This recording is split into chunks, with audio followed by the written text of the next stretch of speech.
Good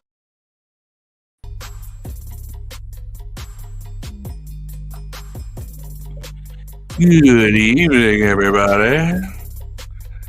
Hey, Dallas fans. Where you at? We saved a seat for you right here on the couch. Y'all thought you were really going to beat, BCB out there in San Fran? Nope. Wasn't happening. Nah. Was not happening. That's okay. You can watch the rest of the playoffs with us and the Giants. We'll save a seat for you. You can even get one of the lukewarm beers from the old fridge. We got it for you. Let's talk about it next. Let's go.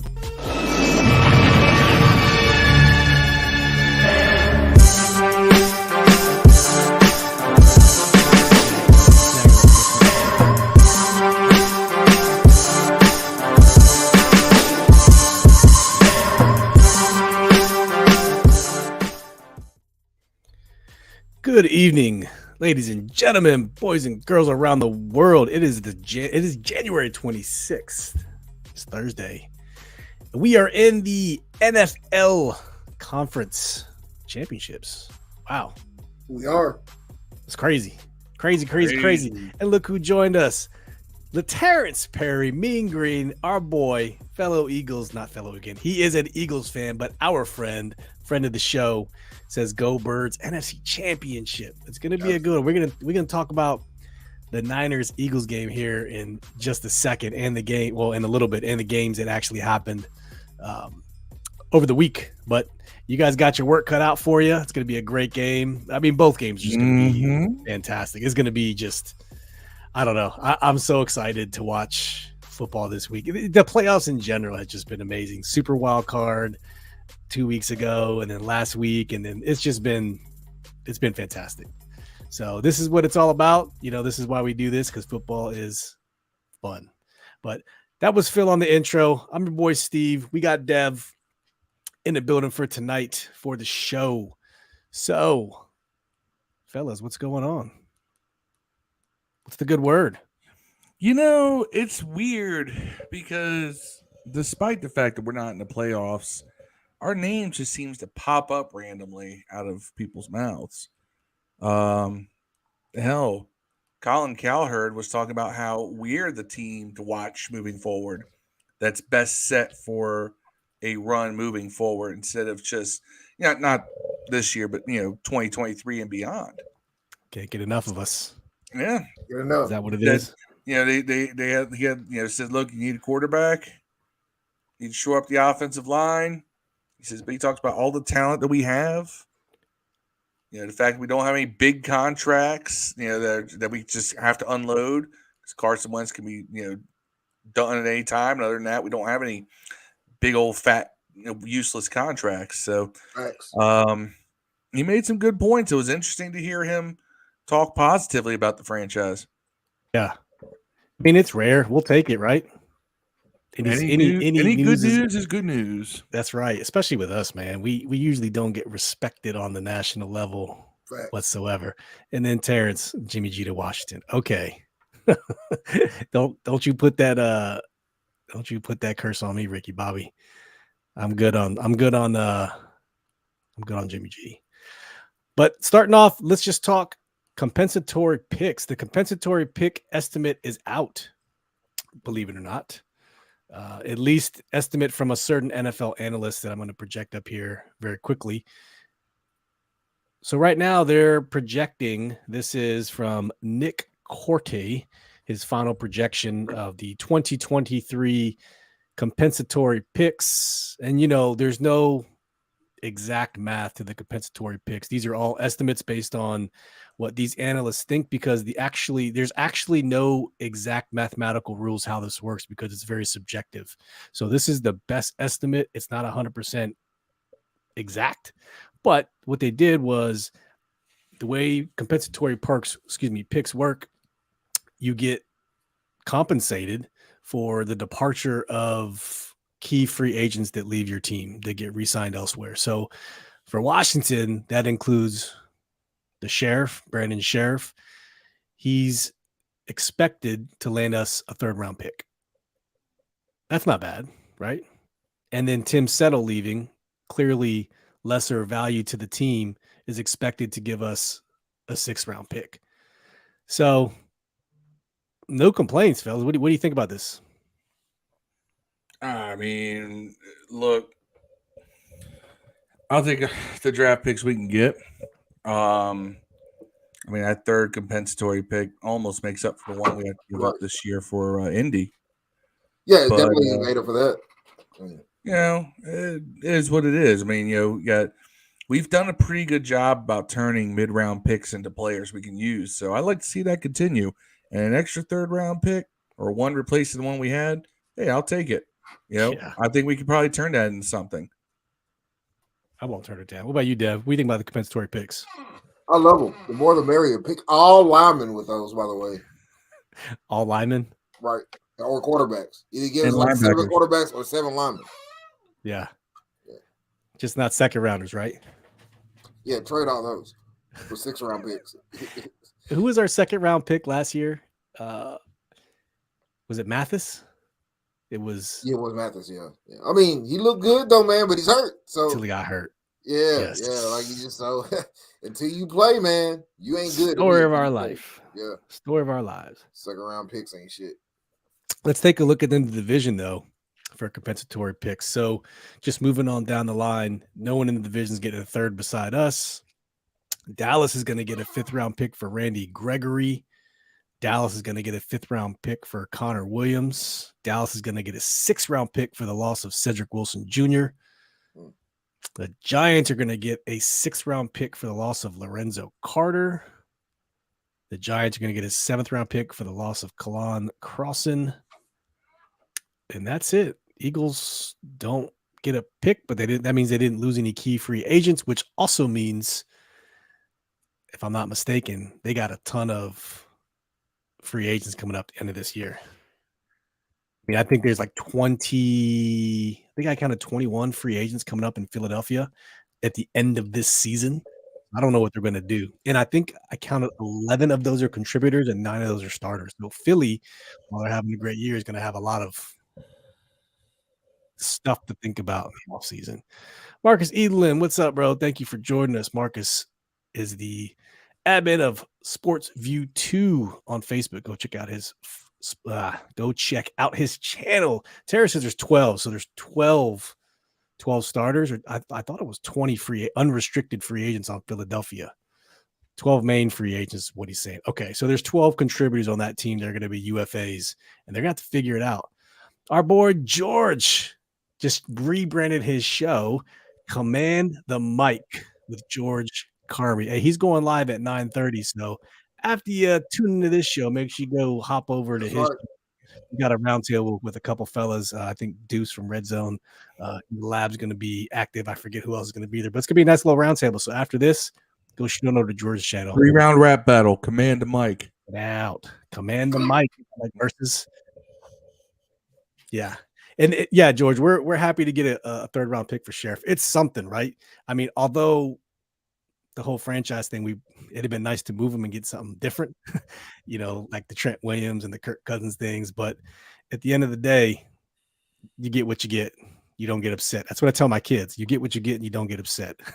We as fans, we don't have control of this. So you get what you get and you don't pitch fit. That's right. That's right. What can we do? George says Dev is going to freestyle an upcoming episode. Yeah, he probably should. Yeah, I suck at freestyling now. I'm old. I'm out of practice. We got plenty of recorded tracks at Dev, though. We do. I don't think I have any queued up here. Do I? Don't get a copyright. I probably get a. Ask me what it is first. I got the 187. Yeah, that's right. You're gonna get one. That's copyright.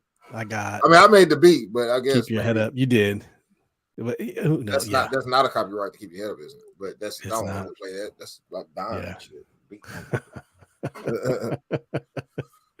Oh man, so that's a compensatory picks. I think we're gonna be okay in the long run. We haven't. I mean, that's not bad. So walk away with a 3rd and 6 for Sheriff and Tim Settle.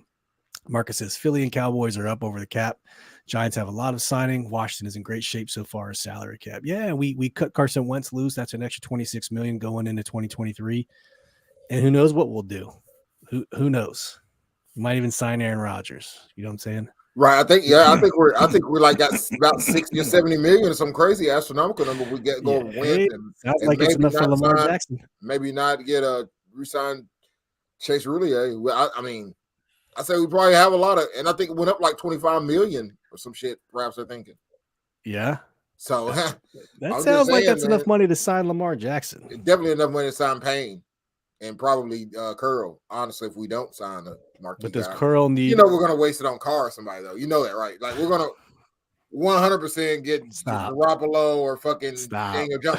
I honestly feel like I could be talked into Daniel Jones, oddly enough. But yeah, I could be talked into that one. And, anything kind of goes if you basically a one-year coach. Basically, it does. You go all in. Unless he's going to win. Unless he wins 2 playoff games, maybe the new guy keeps him. Maybe the new guy gives him. Doesn't he have like an extension clause they can exercise next year? I don't know his contract or something, but they might be able to get that exercised. But other than that, to get a whole new contract, man, ain't no one going to do that. Like you're YOLOing everything if it's your last deal. If it's your last year, we don't know. I'm throwing $250 at Lamar at least to run up the Ravens price, bro. That's what I would at least to run that price up. Somebody else is going to do it. Somebody's going to offer it. The Miami Dolphins or somebody's going to offer something for him, man. And I understand they could. I mean, you can't. And there's a rule. Kirk Cousins' rule basically, you can't sign a guy to a tag with the purpose of trading him. So if he don't want to be traded, you can't trade him if he's on the tag. You talking about Derek Carr? Yeah, Derek Carr. I'm talking about Lamar. Like if Lamar's franchise, they can't trade Lamar unless Lamar complies with the trade. Does he? How? You can't sign a person under a franchise tag for NFL with rules. the intent to trade them. Yes, Kirk Cousins rule. That's why they had to basically let him go. Yeah, the Derek Carr thing is interesting, and I'm probably gonna make a solo video on it because I have a lot of thoughts on it. But check this out real quick. He's under contract, right? You can trade him. They're gonna cut. They're going to. He's not gonna be on the team next year.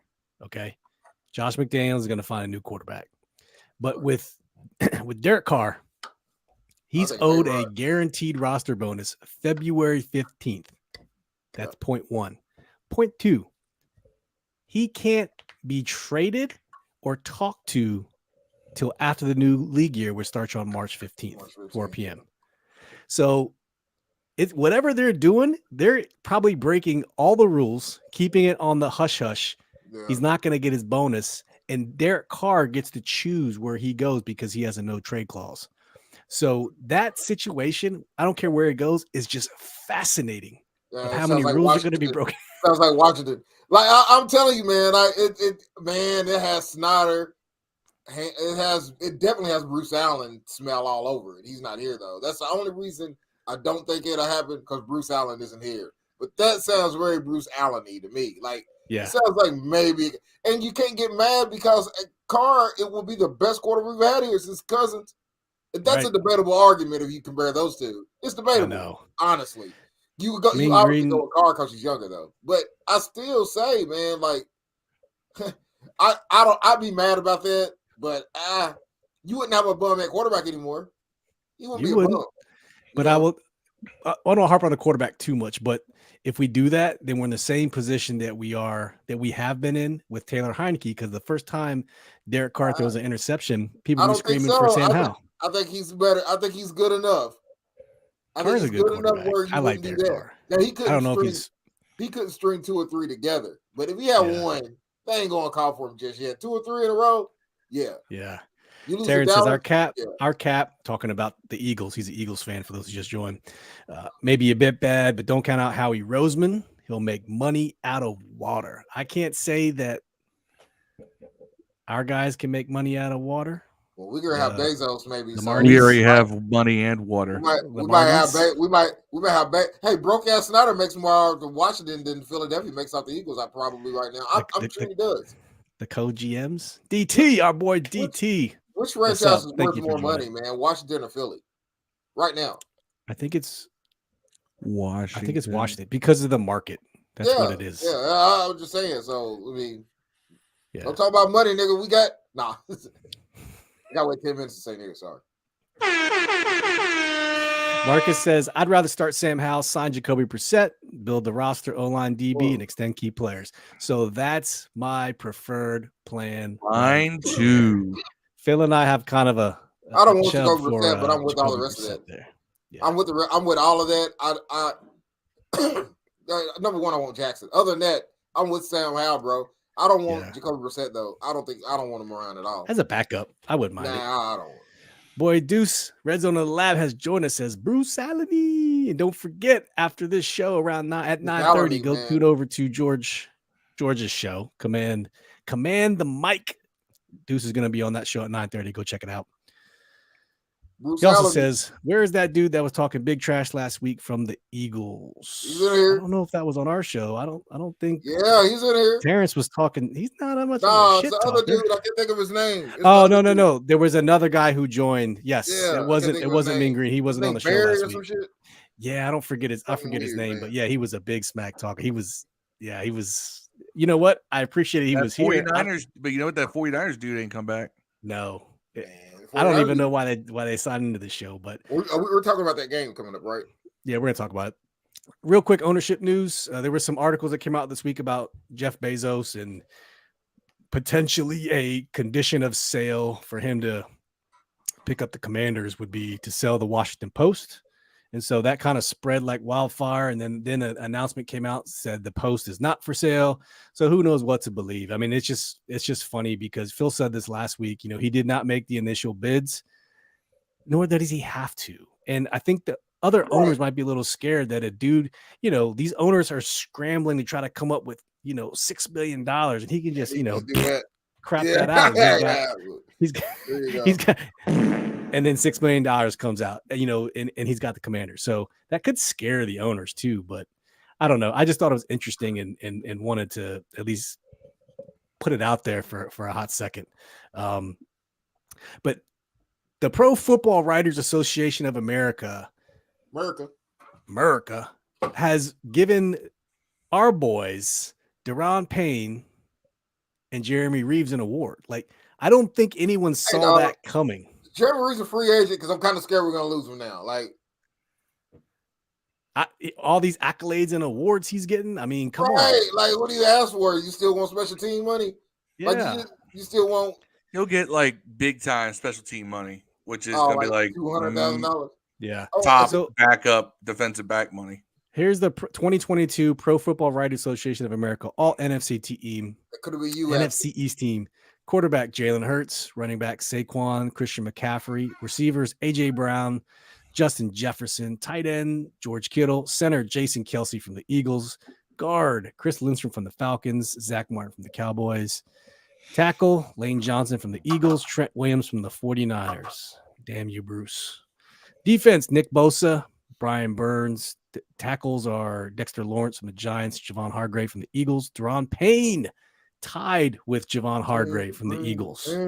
That's dope. Outside linebacker Mike Parsons, Hassan Reddick from the Eagles, middle linebacker Fred Warner from the Niners, cornerbacks Jair Alexander from the Packers, Darius Slay from the Eagles, safeties Sauce Gardner Johnson, Philadelphia. No, that's not Sauce Gardner. CJ Gardner Johnson. I can't read. From the Eagles, Talanoa Hufanga from the Niners. So just one point of note. By the Eagles have Jair Alexander from Louisville. L1C4. The Eagles have 1, 2, 3, 4, 5, 6, 7, 8 players on this list. Damn. 8 players. Man. Taryn says, this Eagles fan has love for the Washington franchise. If it were Dallas, we'd be having another story. That's right. He does. Friend of the show. That's why we love him. Marcus says, Terrence, the Eagles have to extend Jalen Hurts, so it might slow down your free agency signing. He also says, Jeremy Reeves is a restricted free agent, so we got a great chance of signing him. We do. Oh, snap.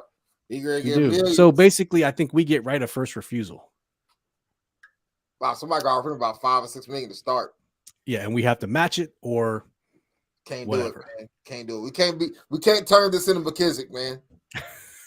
Let him go. Come McKissick. He just got $5-7 million to not play. You clown me for giving him a did get Glock hurt, Dookie though. award, man. He did get hurt, but before that, he was still the third guy, man. So it's like, I mean, I like McKissick is definitely a quality starting caliber snap wise player. Don't get it twisted. I'm not putting anything on him, but man, you had this dude in camp and you gave him a raise to play less than he did before he got the raise. You did. Like, it doesn't make sense. And now he's going to probably injury settle out, man, because he looked like that neck injury might have been serious. Yeah, I mean, yeah. So I'm like, dude, man, you should let him be a Bill, man. We should. I feel like we probably should have did. He'd be sitting on the couch with the rest of us by now. Yeah, should have been a Bill.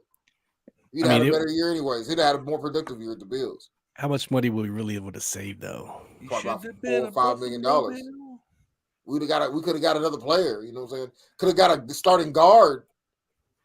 The wrong kid died. Is that what you're saying? The wrong kid died, man. Never gonna make it. Jared says Jalen may be getting his money this offseason. Let's see how he does right now this weekend too. The value is just going to keep going up and up. And I think the salary cap's going up 20 million next year. Don't quote me on that number. Yeah. Hey, bro, we grade throw 28. We grade knock 28 off tomorrow. Like as soon as the league starts, that 28 million coming off Wentz. Yep. And then I really think they go. I think Church Roullier's probably gone too.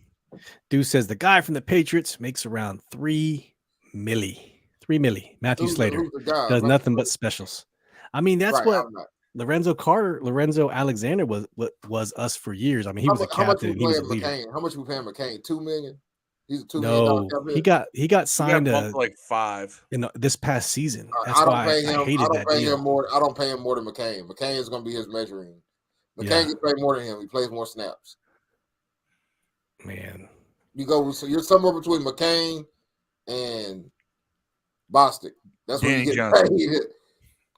Yeah, you McCain and Bostic. You're between there, buddy. That's where you're getting paid. Yeah. Bostic was only brought back just on a 1-year deal. Well, there you go. Yeah, Bostic's gone too. Which means that when we're not drafting linemen, we should be drafting linebackers. I probably got a $2 million window, man. And I'm like, Terrence thinks Jalen's about to reset the quarterback market. I think Lamar Jackson's going to reset the quarterback market. I think Lamar's got a bigger body of work.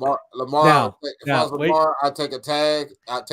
And let Burrows get extended and all of them get their money this year. And then next year, take a tag, let the cap go up, let the percentage of the quarterback salary go up, and get your bag next year. I would, because Burrows and all that. If Burrows goes to the Super Bowl, man, there's going to be a certain area of people that consider Burrow a top 5 quarterback. If he just goes, he is. If he just goes, you know what I'm saying? Already. You got to consider it since he's beat Mahomes 3 in a row. It'll be 4 if he and 2 in the playoffs to go to the Super Bowl. That's crazy. You know, it don't really seem like it, but man, there's going to be people considering him in there, man, especially if he wins one. Yeah, you know? I'm with you. So, and he's going to be paid next year. They're going to have to extend him. You know what I'm saying? So when that happens, man, I will wait. If I was Lamar, I was like, yeah, franchise tag me. I'm cool with making $50 million a year this year under the tag, and then next year asking for 50. Yeah. You know, like I might ask for 40 something this year every year, but I'm going to get 50 next year if you make me wait. If I'm Lamar, I would do it, man. Fuck it. All right. Marcus says Mickey Hudson's a restricted free agent, so we'll resign him. I mean, I hope maybe. Like I said, man, a lot of people watched that last game. Yeah. You know, let's talk about the games from this past weekend.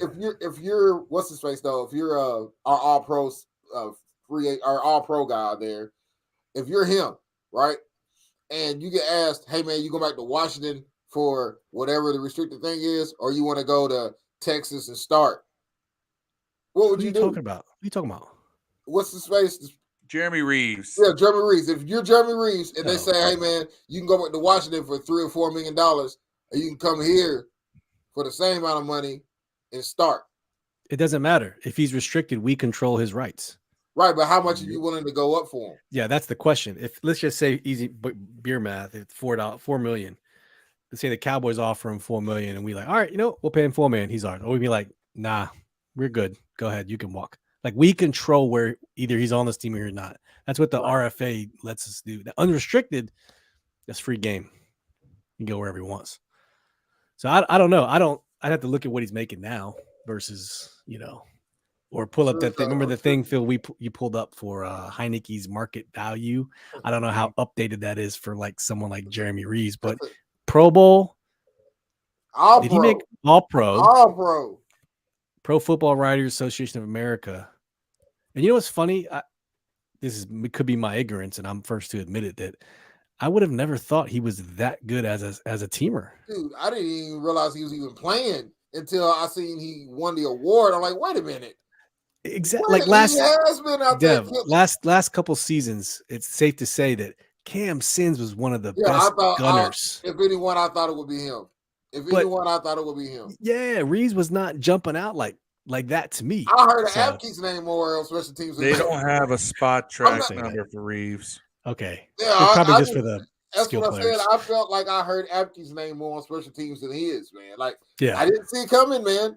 I always see when he played in the games, I was like, he's all right. When he played the games, he's all right, man. He's fast. His contract, the contract he was on was 2 years, $1.5 million. So that's about to go up. He gonna make more than that a year. Terrence says, playoff recap. Jalen Hurts is healthy. Mahomes is hurt. Bengals are winning. Dallas showed the Eagles the blueprint to stopping Brock Purdy. Josh Allen is a backyard quarterback. Ooh, let's talk about it. Oh, backyard quarterback. I like Josh Purdy, man. As a friend of mine, Josh Allen is what Jalen Hurts is. They hope Jalen Hurts will be. Let's talk about it. Josh Allen. One of my friends told me, man, about Brock Purdy when he was coming out of college. And I was like, yeah, right, whatever. They showed the video.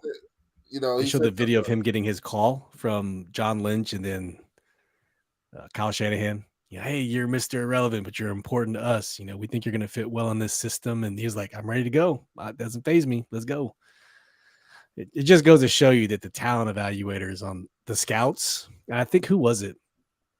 Emmanuel Acho was like, these scouts, they're afraid to make the call. Bold predictions. Like, just because you didn't go to a crazy Alabama or, these great big market schools, you can still be good, but they want to slap these lower ratings on them and these lower ranked quarterbacks. The issue is, I think that if you're picked that low, you don't have as many opportunities, and when you do, you don't get opportunities to fail. Like, there are quarterbacks that, like, for instance, Josh Allen's a good one, right? His first year or so, where like, you can see his athlete, but you didn't know he'd be this guy. Then you have enough time for him to start learning a little more, and you surrounded with 2 all-pro receivers at the time. Then this is what you got. You know what I'm saying? It's like a perfect storm. But nowadays, man, if Josh Allen had been a 5th round pick, he would have never got 2 years. Yeah. He would have never got the opportunity to it's just like how next year, if he's the starter next year, he's got next year, bro. There's not going to be another one after that. Yeah.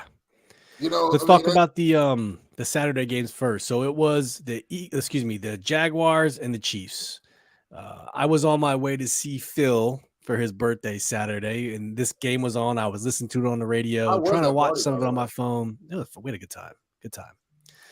We'll talk about it at the end. Jacksonville, it came out 7-7. First quarter, it was kind of a slow start. Mahomes came out firing, doing great. Then he got hurt. He rolled his ankle, and at halftime it's 17-10. But he was not the same quarterback. Chad Henne, the person who I said maybe we could even roll with him as our backup quarterback, him or Chase Daniel or some other grizzled veteran who's not going to take your starter's position, came in. He was 5 for 7, 23 yards and a touchdown. He did what he had to do. That dude's like 50. I don't know how old he is. He's been in the league forever. But Jaguars and the Chiefs, they kind of battled, and the game was 27-20, in favor of Kansas City. And, the cool thing about the Jaguars, and I know we were down on Trevor Lawrence a lot last year. I got higher on him this year. They're the first team in NFL history to go from getting the 1st round pick to winning their division. I was told that today, and I can't validate that. But that's what my friend told me, because they were the first team to get the first round pick the year prior and then win their division the following year. Number 1 overall. Number 1 pick overall, yes, in the draft. So basically, you suck the year prior and then you win your division. Well, wait a minute. Didn't the Bengals win the division last year? No, I think they had the first round. I think they had the first pick 2 years in a row. I think Baltimore still won that. Did Lamar? No. Bengals went to the Super Bowl last year. They did go to Super Bowl, but I don't think they won a division. No, the Jaguars had the first round pick last year. They had it 2 years in a before. row. No. They had that's when they drafted. He's talking about the year before. In 2020, in 2022, they had the first round pick. They also had the first round pick in 2021. The first overall pick. So the first team to go back to back and then win the division. No, I think it's the first time they had a first round. No, because Joe Burrow was drafted in 2020, number 1 overall. No. Yeah. Okay. And the Bengals went to the Super Bowl in 2021. Yeah, but I don't think they won the division. They did. I'm looking at it. They were first in the AFC North. Okay. Yeah, Lamar was hurt all year. Then, like I said, I don't quote me. Maybe it was. Maybe there's parameters that I missed, and I'm trying to talk about, and I missed it. He was the first one to do it with. He was the first one to do it with a team with a crap division. I don't know. That was an awful division. Titans just collapsed. Yeah, they just kind of folded. I don't want Tannehill, by the way, either. I know somebody's gonna say that next. They're scheduling for him to be a free agent. I know. I don't know. Yeah, please don't. That was the first game of the day. Second game of the day was the Giants and Eagles, and Terrence is on there. He's probably happy. It was just a shit show. It wasn't even close. The Giants were who they thought we were. I feel like that should have been us. What? Let them off the hook. Let them off the hook. 38-7 that game was. Like, I don't even want to go through that game. 38-7. It was never close. It could have been worse. The Eagles let up. They didn't do anything in the third quarter. It was 28-0 going into the half. At my birthday. At my little birthday celebration. And Phil's poor friend, I'll forget his name. John, diehard Giants fan, keeps getting up to go watch the game. And every couple minutes he comes back. It's like he just looks more distraught and more distraught. I'm like, hey, what's the score? And then he started watching the game on his phone at the table, just making himself more depressed. Terrible. Oh, not a good day if you're a Giants fan. No, it was awful. And it just makes you wonder, like, damn, like, should that have been us? Like, we could have, at least, even if we didn't win, we could have did a better job. We did a better job in both the games we played against them this year. That's all I'm saying. Is even like, the it one would have been a got competitive blown job. out, gave up 9 sacks. We really only had one bad quarter. And does that make you feel like they picked the wrong team once again? Not they picked. I mean, it's our own fault. Don't get me wrong. We did this to ourselves. The wrong team. It's not like we got picked. We didn't win the games we were supposed to win. So, but you know what we're trying to say. It would have just been like in college football has it all the time. It's like, oh man, they picked. That's your Final Four. The game would have been much better if these teams would have made it. But what can you do? Terrence says the Jags are going to be fine. Doug is a great presence for that team. Yeah. Definitely not Urban Meyer. I'll tell you that much. That dude was trying to sabotage the team. No doubt. Which is weird because Jacksonville seems like a college team. When you watch them play, it feels like a college-y offense. They're a solid team. You know, Evan Ingram came from the Giants. We knew him as Stonehands. He was Mr. Reliable. He was like the number 2 target down there outside of Christian Kirk. So Christian Kirk was nice. He was, so they got a good core. Lawrence, Christian Kirk, Travis Etienne, and they got Zay Jones. They got the Walker kid on defense. Trevon Walker, first round pick last year out of Georgia. Son. He's gonna and so if they re-sign Evan Ingram, which they should, they'll have a good nucleus of players down there for sure. Greg Delaney from Facebook, thanks for joining us. And I had money on the Jacks winning the AFC South. Did you? So what'd you win? Let us share it with us, man. Let us know how much money did you win, Greg, and what platform did you use? Please tell us. Moving into Sunday. Should have been DraftKings. Yeah. We'll talk about that in a second. So the first game on Sunday, the Bengals versus the Bills. The Bengals versus the Bills. I think this was expected to be much closer than it was. It was snowing like a mug in Buffalo. It's snowing in Buffalo. DeMar Hamlin's in attendance. It like the story was there, Phil, and it's Buffalo. I was so happy. I don't care who would won. Playoff football. It was snowing. Like I couldn't have been happier. Like it just let me make my the soul. sounds. Let me make the Bills Mafia sound right now.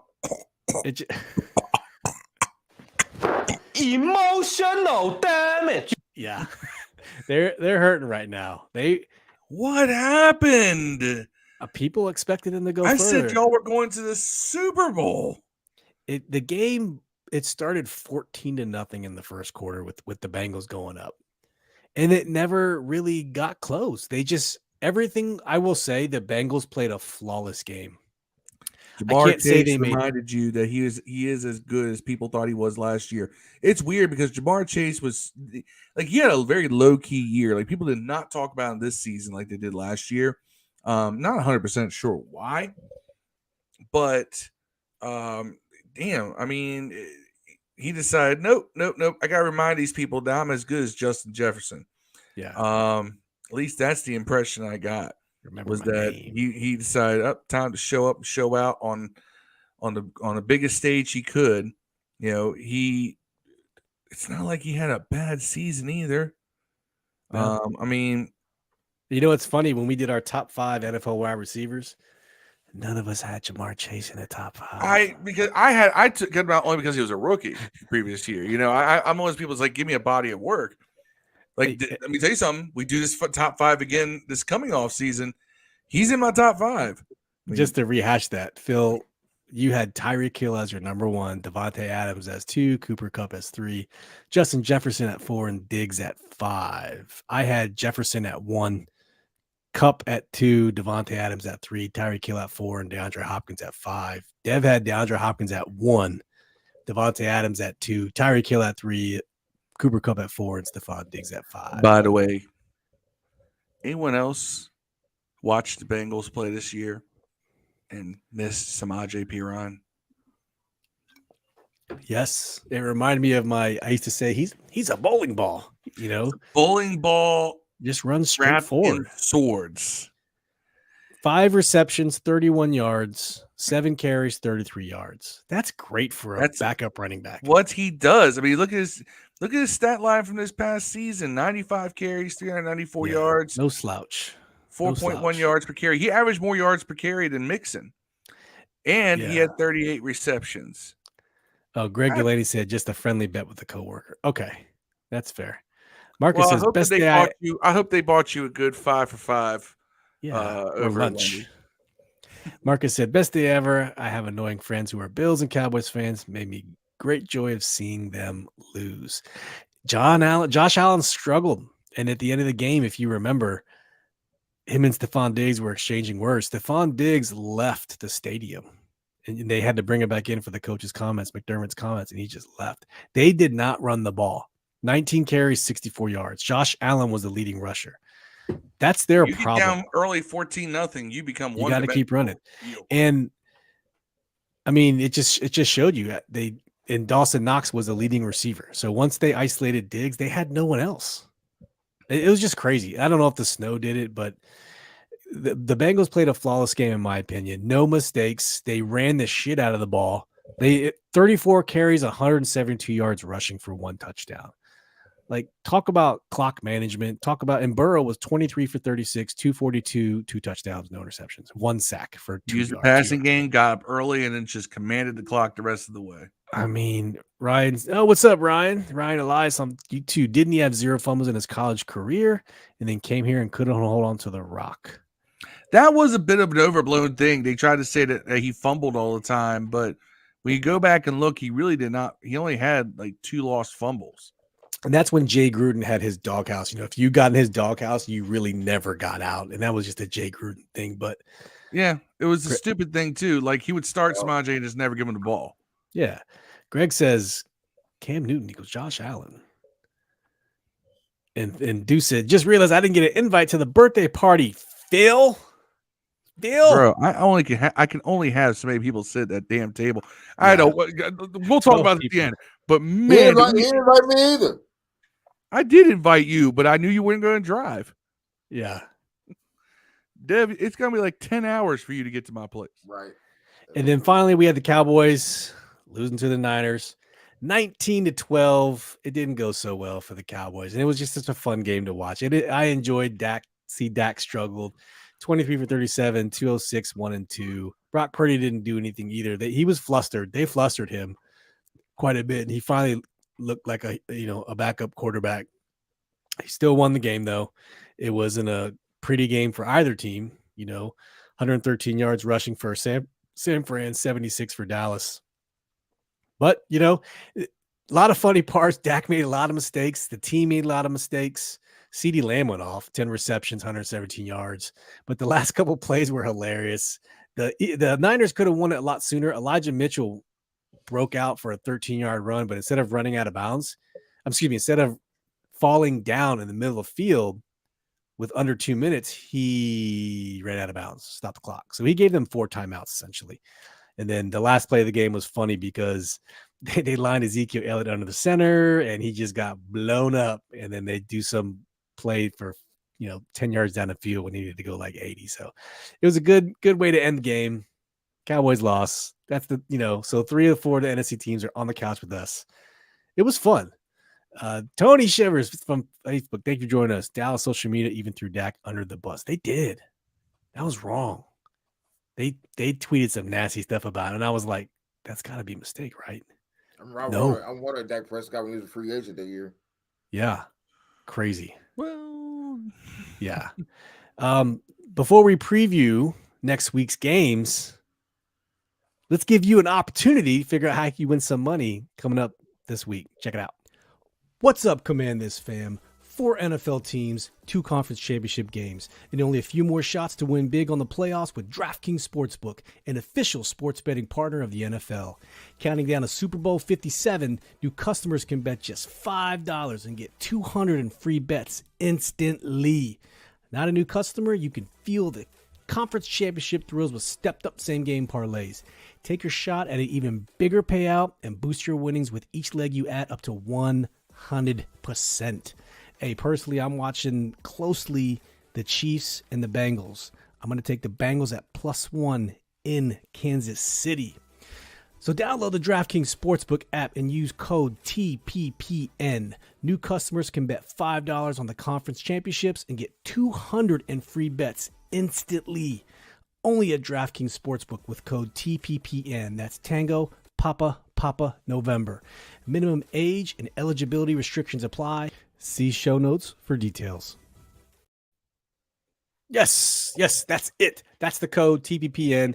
Get you $200 free if you're not on DraftKings. As soon as you put $5 in, you'll get your $200 free. It'll come in 8 bets of $25 bonus money and bet away.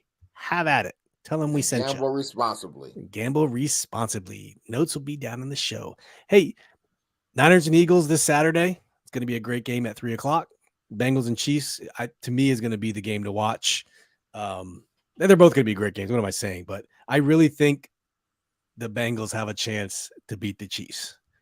Chiefs are -1 at home, so technically it's a 2-point swing to the Bengals. We'll see. I mean, it should be a good game. Eagles and Niners, fellas. Who do you have? Eagles and Niners. Dev, who are you picking? Eagles and Niners. You're going Niners. What about you, Dev?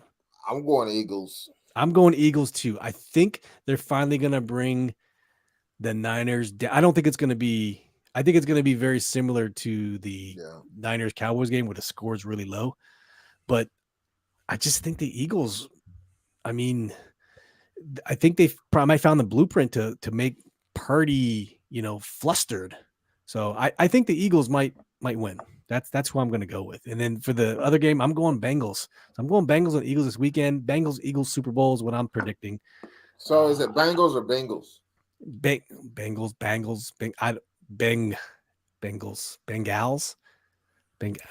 Here's the thing. I think the 49ers have a Bengals. Well, Bengals. Did they move to Nashville? Ben Gals. I don't know. Anyway, meme reference, guys. Anyway, I think the 49ers have a power running game. It's very similar to what we do. Like, it's very dynamic. They have multiple parts they can use for it. And I think that that's one place where Philly's kind of suspect. And I think that if they can use that blueprint, they can beat Philly because you're not going to need Brock Purdy to do anything except just not make mistakes. Right. The Chiefs-Bengals game is what interests me the most because I think that one's going to be a solid scoring affair. Winning team gets to high 20s, 30s points-wise. Mahomes is hurt, though. He's got that busted ankle. Hurt, and since he's on a roll, and I'll say this, I'll call it NFC Championship game will be 23-19 49ers. Oh, we're making predictions. Terrence did it. All right. I guess we're making predictions. 23-19 who? 23-19 49ers over the Eagles. 49ers, okay. And 31-27 Bengals over the Chiefs. Ooh. So we are going to have, for the second time ever, a third matchup between the same two teams in the Super Bowl. Yeah. Because you had Dallas and the Steelers, and then you have Bengals and 49ers. Crazy to think the Bengals have been to the Super Bowl, went to the Super Bowl twice in the 80s with different coaches and almost different rosters completely. Bengals and who? 49ers. 49ers. Was this in the Boomer days? This was Boomer Montana? No, well, one was. The first one was the first Super Bowl the 49ers won was against the Bengals. They went up 20-0, held on to win 26-21. That was Joe Montana's first Super Bowl. The Bengals quarterback, Ken Anderson, a forgotten star. That guy was really good. And then the second time around, the 49ers beat Boomer's Bengals 20-16 on the greatest drive in Super Bowl history. I don't care what you say about Brady leading to a field goal. I don't care what you say about Ben Roethlisberger may have something to say about that. But Montana down 3 points, gets the ball on his 8-yard line with 3 minutes to go. 3:11, I believe, was left in the game. He marches him down the field in 11 plays, and with 34 seconds left, hits John Taylor. 82. Number 82. It's funny because it's actually like a really shitty game to watch for the most part, but that Montana drive is all you want to see. If you ever get a chance to watch that thing, it's just this is why I say Montana's. I put him over Brady. It's drives like that. You watch that. You watch that drive like, damn, this guy is a surgeon. Like he knows everything, everywhere, at all times. It's so great to watch. Everything, everywhere, all at once. He wasn't the fastest guy. He wasn't the biggest guy. He didn't have the best arm, but the dude could play. He was smart. Love me some Montana. For real. Terrence says 27-17 Bengals, 28-17 Eagles. I'm going to go 2016 Eagles, 34-31 Bengals. Dev, you have a prediction? Or are you going to leave that be? For score, you don't have to. I wasn't prepared for that. I think I'm going with the Eagles. 2017. 17. What about the other one? Yeah. What about Bengals and Chiefs? Man, Burrow owns. He three in a row. He owns them. It's like no matter how bad the Giants are, they always find a way to beat us. Yep. I'm gonna go with the Bengals, man. I'm rooting for the Chiefs, to win that game myself. But I think the Bengals are gonna win, man. I think the Bengals are gonna win. Okay, that's fair. So I'm gonna say that score 35-42. 35-42. Bengals. The Bungles. So you just calling for a total track meet. Yeah, I think it's gonna be a super track meet.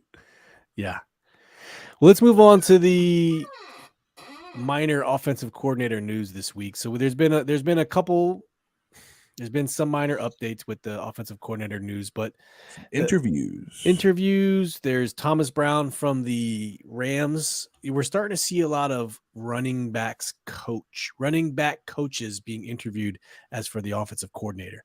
And the logic behind that is some people think that the established offensive coordinators are not going to come here because it could potentially be suicide for the 1 year, because no one knows the future with Ron Rivera and the new owner coming in. Like, no one knows what's going to happen. So Albert Breer talked about he said on the Commanders OC search, it's hard for a candidate with options to look at it and not have the fear that a single season as an OC in Washington could wind up leading to a career setback. So the scary part is that means it's going to be Ken Zampese or someone who's retired who work with Ron, like Rob Shadzinski or. I told y'all this is gonna be. I told you it's gonna be an old guy or somebody fired. It's gonna be. I told you that. I don't know why anybody thought it was gonna be somebody young and fresh. It's gonna be an old fucker or somebody got fired, man. Well, there's a lot of guys who are getting fired. What's Coach Martz doing right now, man? Call his ass. Who? Martz used to be the Rams coach. Mike Martz. Yeah, call Mike Shanahan. What's he doing? I'm still saying that Pep Hamilton would be an interesting choice. I mean, Bobby he was an OC last year. He was in the same position an OC may be in this year, right? He was basically there because they needed an offensive coordinator for Lovie Smith to tank the season for the Texans. What's John Gruden doing right now, man? I would go Pep Hamilton still. I would still interview him. I don't think his name has even been mentioned, has it? As a front runner, so Marcus makes a good point. He says, I'm intrigued with Thomas Brown and Anthony Lynn. They both intrigue me. Thomas Brown, he's Rams. He's under Sean McVay. So I'm guessing he would bring the Sean McVay offense over. And Anthony Lynn, he was coaching the Chargers. He's a head coach. He has the experience. He probably would be an assistant coach as well. Well, that's Del Rio's an assistant coach. But Andy Lynn was a good coach too. So I don't know. Like, I feel like Anthony Lynn would probably have more options. 1 year? Why would they not just? A running backs coach would, because it's a promotion, right? It allows you to put something on paper. Why would you want to have a running backs coach as your offensive coordinator? Here's why.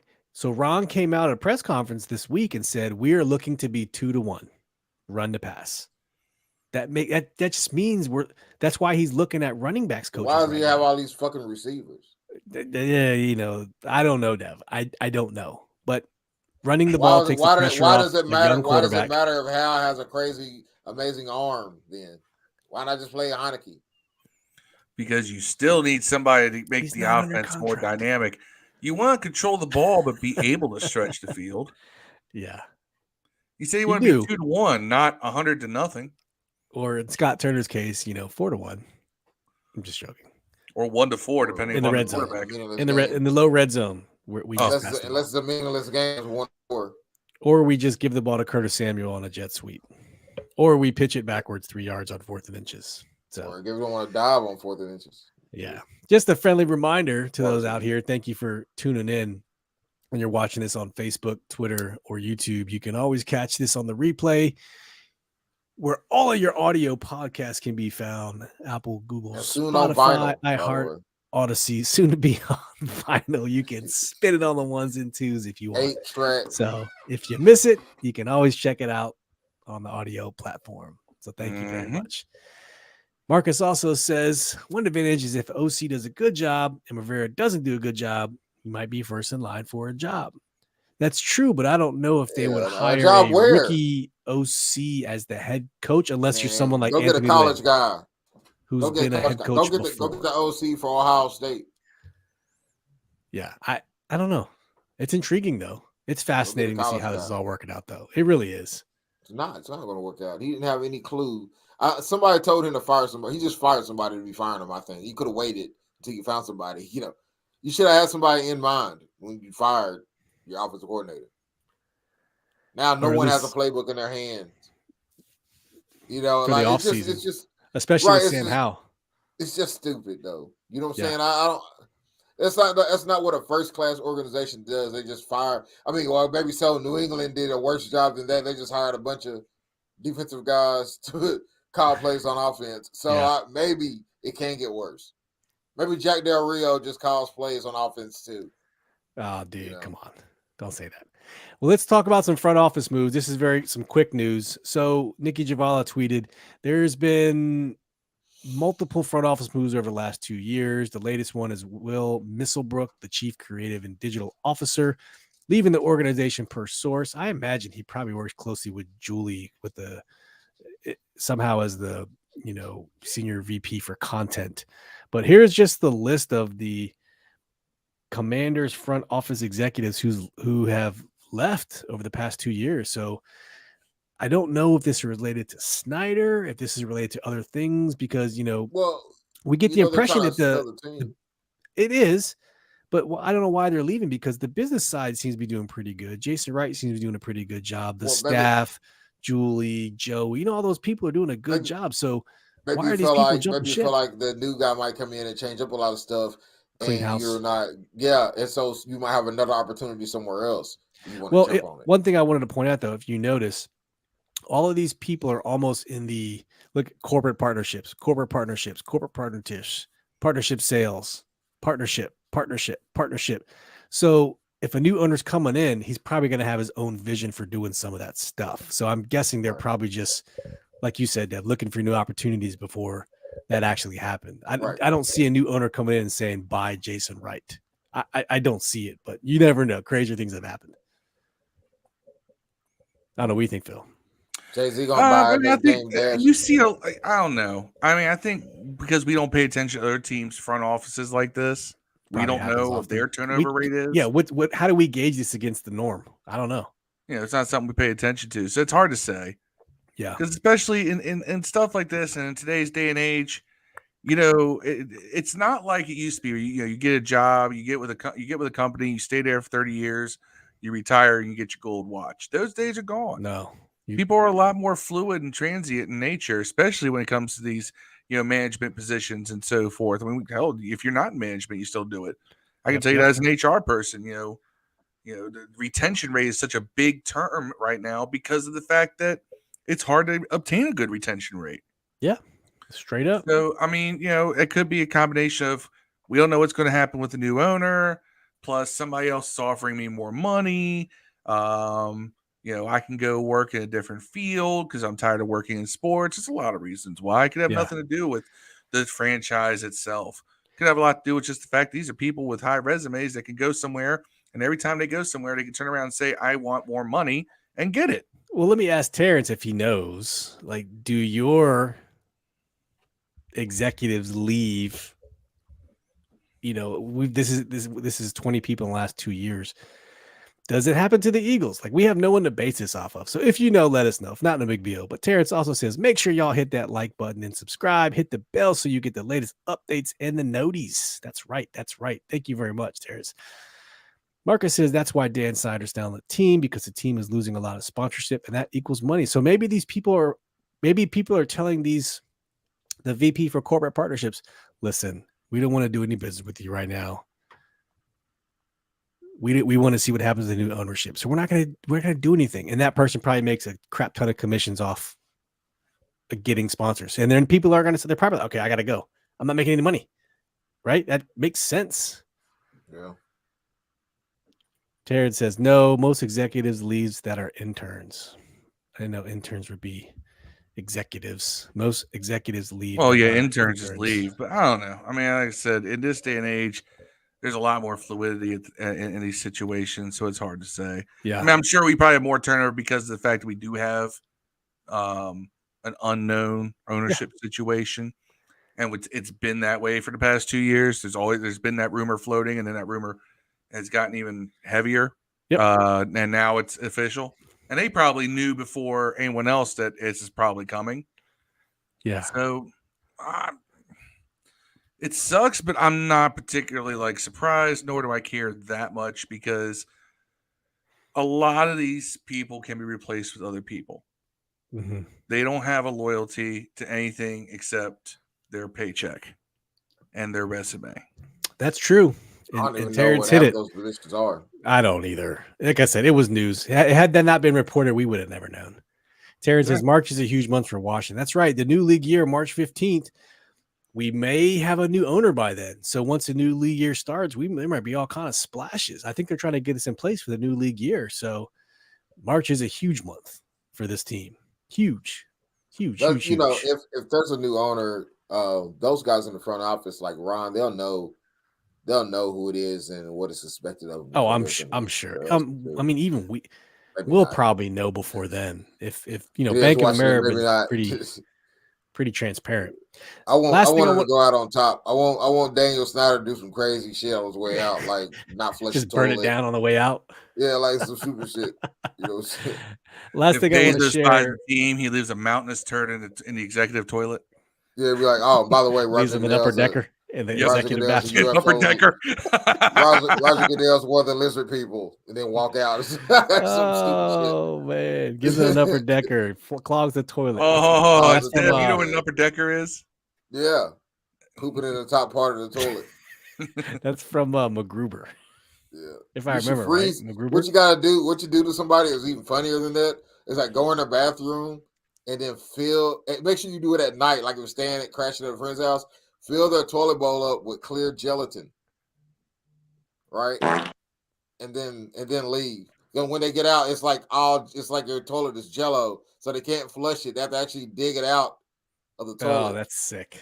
Yeah. No, bro. What? No. I didn't say drop a deuce first. I just said drop the gelatin in there, man. Where did your mind go? You're going to shit into the gelatin? The last thing I want to talk about real quick, besides putting Dookie Jello in someone. No one said Dookie and Jello. Just Jello. No Dookie. Chris Russell got catfished. I'm not gonna lie. Chris Russell got catfished in public. There's a fake account called Heineke's Burner. He has Ari Marov and his real Avi, who's a real reporter. But it's from Heineke's Burner. And it said the Panthers are flying in recently fired Commanders OC Scott Turner for their vacant head coach job. Turner is also a top candidate for the Saints and Colts head coach openings. Interesting. Would be a good hire for any of these teams. And there's a picture of Scott Turner. It's totally fake. I mean, the fact that it says would be a good hire for any of these teams should tell you that's already a fake tweet. It's totally fake. And if you go down through the comment, I mean, I have to go back to a different link, but it's hilarious because Chris Russell reported on it. Oh, is this the same Chris Russell who told me that he is a dignified, respectable journalist, and that's why he works for a legacy radio station and all this other stuff? Who says this stuff about? So our boy Paulie, he usually on the show. Paulie, grade 34. Russell. We love Paulie. Paulie loves the caps lock. He tweeted this and he tagged Russell, right? And then everyone's like, Scott Jackson, this is fake. This is fake. Reported by Chris Russell. And then Chris Russell. Apparently, it was a fake account from My Sports Update that reported it. So it's just funny. He kind of got it. Kind of do that.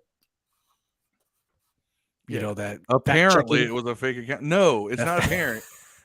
Chris Russell. All right. The fact check. Y'all should know. Got him with the old reporter gag, eh? You all know for the last year and a half, I don't like Chris Russell. Chris Russell still owes me an apology. You guys are beefing because he tried to back up the Junkies on that supposed leak of the Wilkinson report that didn't get substantiated. And he tried to tell me that Jason Bishop, old Lurch Papa, is a legitimate reporter, just like he is. And all this other stuff, and try to say that I'm one of these people must believe, oh, you must call fake news and everything you don't like. Basically trying to throw like that anti-MAGA shit at me. And I'm like, dude, that has nothing to do with it. I know you have sucked since you came here.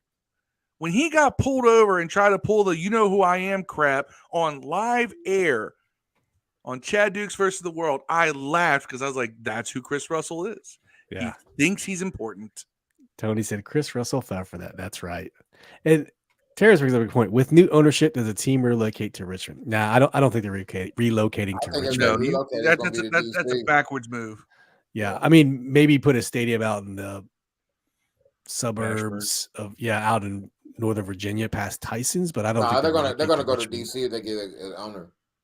I'm sure DC will probably welcome them with open Right. arms. Yeah. At that time. Well, will they hold on, no. Will they open them with open checkbooks? Yeah, who's gonna? Are you gonna? That's the question. Yeah, because are we gonna pay for it, or we split it? You know. And I said this before. If the city was still being run by Anthony Williams or Adrian Fenty, who were really good with the budget, yes, I would not even hesitate to say, yeah, they'll work something out to RFK and they'll have some sort of shared payment between the city and the team. I don't trust Muriel Bowser because it started with Vince Gray. The city went from being in the black to in the red. With money, you mean? With the money, yeah. The budget went from, I mean, DC was one of the most well-managed cities in the country, believe it or not, throughout until about the mid 2000s. And then when Vince Gray came in, the budget went in terms of the surplus versus deficit. I don't know where Muriel Bowser is going to get the city council to get on board with her on this. I mean, hell, Anthony Williams had a hell of a time getting them to help fund the Nats, fund Nats Park. Yeah, I mean, you could pull a Jerry Jones and just pay for it yourself, depending on who you are. Then you need to have $2 billion extra sitting in the bank. Bezos like, I'll take that out of my sock. Exactly. That's the thing I'm worried about. Like, who was it last week that said Amazon Stadium at Amazon Field at RFK or something like that? Yeah, Terrence, Ashburn. So that's where the team headquarters is located. It's past on Route 7 out in Loudoun County. That's where it is. All the players live out there and they commute to PG County at FedEx Field for the game. So it would make sense for it to put the stadium out there because that's where it is. It's open land, nice houses. Realistically, the first thing I would invest in is an overhaul of whatever Commander's HQ. Yeah, what used to be substandard for sure. I mean, supposedly they've already started. I mean, that started under Dan, but that really needs to happen. Yeah. I would love to hear that we have modern facilities instead of always being behind the 8 ball. Now, granted, I don't completely blame Snyder because we didn't have a practice bubble until Mike Shanahan, and that's a Joe Gibbs thing because Joe Gibbs refused to practice outside every day. All day. They had to practice outside. You got to practice in the elements, which the football player in me agrees with. The practical, hey, this is not how things work. Part of morale, the morale in me says no. Otherwise, yeah. Yeah, good times. That's the music. Another little hour today. We can do an hour every day. We talking about we're that longer, strong. Man. We can go even longer. I want to give a quick plug. In a couple weeks, we're going to be doing a special awards episode, giving out some awards for the entire season. So make sure you stay tuned to that. That's going to be in the week between the Super Bowl and the Pro Bowl. And the Pro Bowl. So stay tuned for that. We'll keep you up. Hey, man, you never told me about the party, man.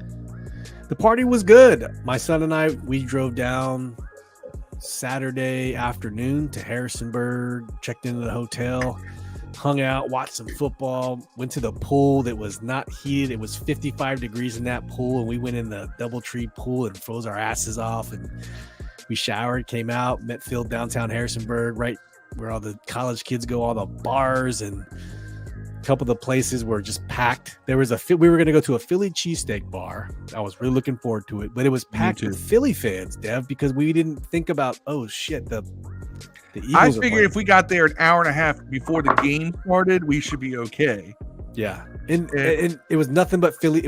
I saw one black Terry McLaurin jersey, one, and the rest was just Philadelphia Eagles jerseys, college kids. Yeah. So, I mean, it's not exactly a big bar. Don't get too excited there. Very, very small. And then we ended up at some cool Capitol Ale House. Great food upstairs. It was fantastic. And then we had to wait a while because I was like, "Hey, I need." We waited party at 12, 35 minutes for a table, and then we got my son and I got around 9 and walked a couple blocks back to the truck. And Did your son enjoy his burger? oh yeah, he loved it. He loved it. It was a That's good the time. important thing. It was a road trip, first time for us, so That's it was pretty cool. fantastic. You Yeah. should have fun, man. Yeah, Get out of the good house. times. Yep. What'd you get for your birthday, man? Do what? What else did you get for your birthday? I got, let's see, I got a steak dinner Hell yeah. separately.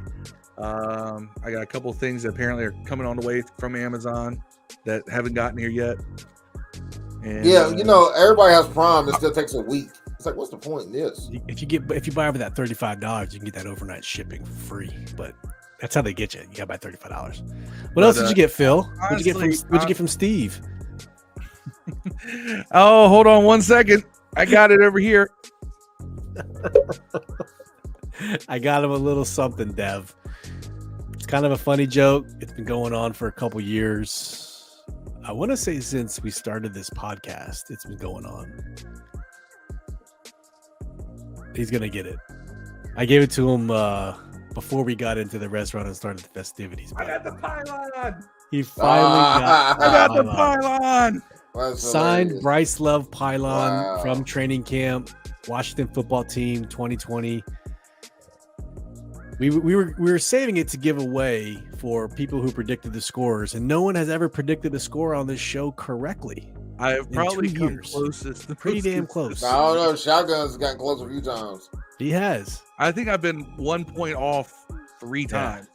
Terrence I was says, like, "Give me the shout pylon, out give to me the the pylon." Command This podcast crew. Awesome show. Happy to listen in. Been crazy, but I wanted to make sure I listened tonight. Go Birds. Hail to the Commanders. Terrence, thank you so much, man. We love you, bro. Like it's truly fun to kick it with other fans and get your perspective. And you know, we have a perception of the Eagles fans, and you don't fit that perception. So it's actually really, really nice that you kick it with us. And we've had Terrence on the barbershop. We had him on the 2 Eagles podcast this year, with so nothing but love, and we hope to have you back many times. And you know, God bless you. Thank you for tuning in, man.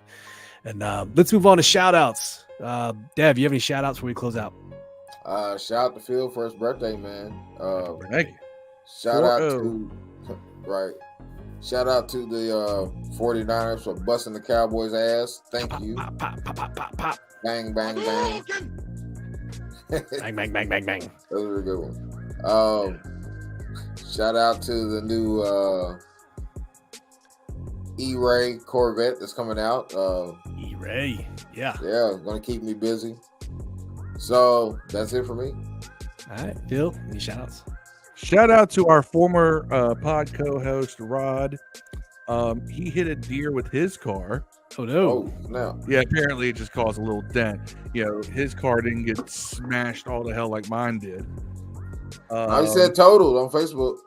It was a joke. He only got a little dent. He says he can pull it out this Wow. weekend. The guy says that it looked like, it's like, I've never seen a car take such a hard hit and not get damaged. But shout out to Rod. I know how that feels happened to me on Thanksgiving. Mine was a lot worse though, and I hit it with the Mustang. Then again, he probably hit it. I don't even know what he's driving these Cheap days. ass Probably Fords, man. Did he step over to the good side? Yeah. I My am fir- on the good side. My I would first never drive. Sorry, bro. I will never drive a Chevy. Never. I've had nothing but bad luck with them. I've only I had one old good Chevy my entire Chevys. life. we had a 70 All right, Chevelle and it's then your- a it's your 83 Monte Corvette, Carlo man. SS. Nothing new and modern though. Only It's your Chevy vet. only Chevy I've ever had that was a good Chevy. Rod just hit And me on good is, Discord. good is in quotation marks. That wasn't Uh-huh. awful. Was a 92 S10 Tahoe that I had. It was a truck with a long, had the super long bed. It was a 5-speed. But even that, the parking brake didn't work. Nice. Man. So I had to get by one of those like mechanical parking brakes that you had to, like pump it. Just stick a rock behind the wheel for your parking brake. I did that too. I had a metal Yeah. metal wedge with a chain attached to it, put it underneath. And Marcus brought it up to rest in peace, Jay Briscoe. All right, I know you guys aren't indie wrestling fans. I am. Jay Briscoe worked in all of the organizations except the WWE, and he didn't get to work in AEW. Him and his brother Mark, Delaware natives, run a chicken farm out there. The greatest tag team in the past 2 decades. Go look up their highlights. They're fucking amazing. Jay Briscoe died in a car crash. Some woman, don't know what happened, swear it on his side of the road and hit him head on. Like, wasn't even his fault. He was on his way taking his daughter to cheerleading practice with another one of the kids. So his 2 girls are in the hospital too. They're alive. They're stable. They're so kind of critical condition. So rest in peace, Jay Briscoe. He's one of the good guys. And you hate seeing that happen. You know, dude was 38 years old. And just, you know, live for this business. Nobody had anything bad to say about him. Terrible news. Yeah, terrible news. But I'll tell you what, if y'all don't know who Jay Briscoe is, go look up his highlights. There's going to be tons of them on YouTube now, if there weren't already. For sure. And you'll see what I mean. Dude, him and his brother, best tag team in the past 2 decades, period. My first shout out goes out to Chris Baker, a.k.a. Swaggy. He had a stroke. Chris Baker had a stroke. He's doing okay now. He's on the Big Doug, the Big Douglas show, but he's been out of pocket for a while because he had a stroke, man. Relatively young. He's younger than us. Got to be in his early 30s, mid 30s. But man, shout out to Chris Baker. Glad you're doing well. Glad you're doing better. And of course, those who joined us: Marcus, Terrence, Tony, Greg Delaney, DT, Deuce. Thank you for tuning in, George. I'm going to flip over the show here in a second. We appreciate you guys dialing in and keeping the chat live tonight. So we will be back live next Thursday. Maybe some pre-recorded content before then. That's a maybe, but we'll definitely be back for a live show next Thursday. So as always, until then, we love you. Make sure you go like and subscribe on YouTube. Catch us everywhere on your audio platforms, and go hit that DraftKings link that'll be in this description. So till then, peace and hail. We out, yeah.